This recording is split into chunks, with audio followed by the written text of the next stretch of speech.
Hey guys and gals, welcome back again to another episode of Haunted Gaming. This time we have a creepypasta made by a fellow subscriber. This creepypasta begins with a person named Austin. Austin was rummaging through his home in search of childhood things, and Austin found an old Nintendo GameCube and began to think about the fun times he had with the console. Austin even remembered that his favorite game was Luigi's Mansion and tried to find it, but in the end couldn't. Austin loaded up his GameCube without any disc in it and decided to go check what was in the memory card. It was Austin had found a Luigi's Mansion save game, but instead of it saying Luigi's Mansion, it only said good night, which is weird since that's what happens when you die in the game. That's what it says. But the icon was completely normal and whatnot. Austin then later went to bed that night, and in the morning, Austin had this uncontrollable urge to just play the game, and decided to head to his local game store and find a copy of the game. Every store Austin tried would give him no luck, and he eventually resorted to the internet, specifically eBay, to get his copy. Austin only found one copy, however, which is very weird, and this copy was in near perfect condition, although it had some scratches. Austin even believed, or almost believed, that some of the scratches spelled out good night, but thought that he was just over-imagining it, so he wrote it off. Austin loaded the game up and noticed that there was only one file option to select, unlike the usual three. Austin noticed the save file was played up to Area 4, which implies that you either finish the game or are very close to finishing the game. Austin noticed upon selecting the save file that the boo counter registered only half of the boos caught, and the boo figure was transparent and only had red eyes. Upon loading up the save file, Luigi was killed instantly and the game whispered good night. There was a power surge and Austin had to reboot his GameCube. Austin then checked the memory card screen once again and noticed that the save file had shown Luigi's face, horrifically melting, however. The save file still read good night, so Austin went back into the game and noticed that there was only one save file to select from, instead of giving you one used save file and two non-used save files, like for example Mario Sunshine. But yeah, Austin selected the save file and spawned in the final boss room, even though no matter what, you always have to spawn in the main room of the mansion, the lobby. Bowser fell from the sky like normal, but instead of his yellowish skin, it was now dark red, and Bowser had sharper and longer horns. Bowser then let out this scream and the battle started. Austin tried battling Bowser, but no matter what, couldn't even evade Bowser's attacks or anything, and died only seconds after the battle begun. The game read good night in a slightly lower pitched voice, and this time it was completely clear, not even a whisper anymore like the last time the game said good night. The power surged again for the second time, and when it came back, Austin loaded the game up again, and this time when he checked the memory card menu, only Luigi's neck could be seen, and the game save read cursed.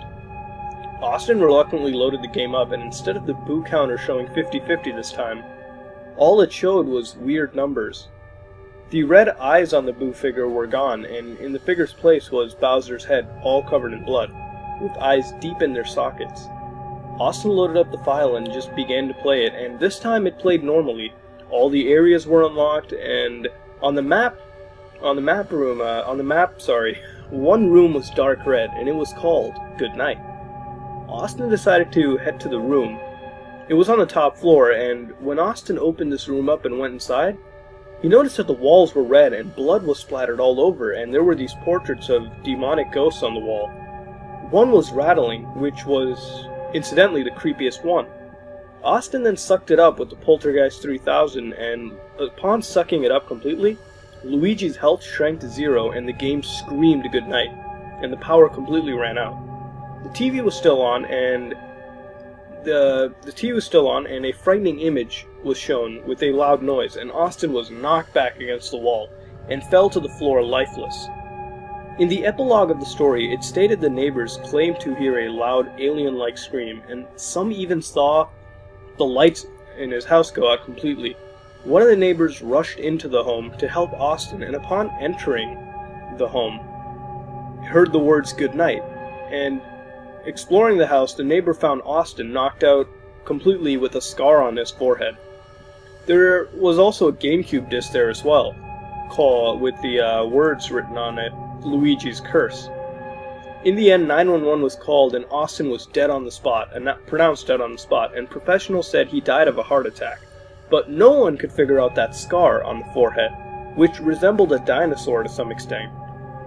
Austin was cremated, and upon cremation, from the crackling fire, it almost sounded like Austin said, "Good night."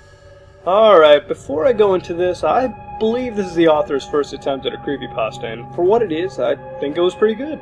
Yeah, it had cliches, like, Austin going to purchase the game off of eBay, but really think about it. I mean, I was at my local game store the other day, and I never noticed a copy of GameCube or a GameCube game, PlayStation 2, or Xbox game that was reasonably popular.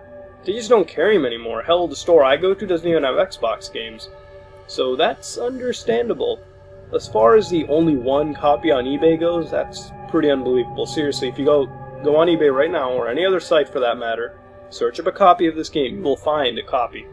I assure you.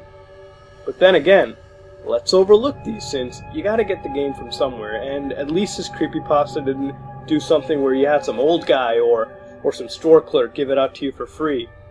No, that honestly was not even trying. I mean, it happened once and it worked once fine in the Ben Majora's creepypasta, but other than that, all the other ones just threw it in like it honestly meant nothing. They didn't do anything with it. At least this was somewhat plausible. The one thing I really liked was the ending. It didn't use any unnecessary ways to kill off Austin.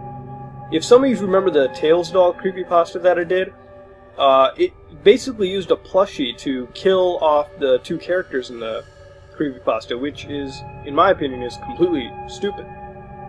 And here in this creepypasta, at least Austin died of what we assume a heart attack, which is plausible considering he must have seen scary imagery and loud noises, so it seems plausible there.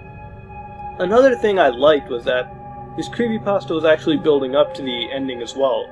I mean, it didn't really detail everything in the beginning. It gave you time to build up that whole creepy level, so that was good. Because if a story does that in the beginning, like where it shows you all the scary stuff, then it's just silly. So I thought that was really great too, and all in all, I think it's a great creepypasta, and although it has flaws, I still find it to be good, and a great first attempt at writing a creepypasta, and hope that the second one this author writes is better. And I also want to ask you, yes, you the viewer, what you think about this creepypasta, and what could make it better. Also, if you're wondering about the author, again, it's written by a fellow subscriber.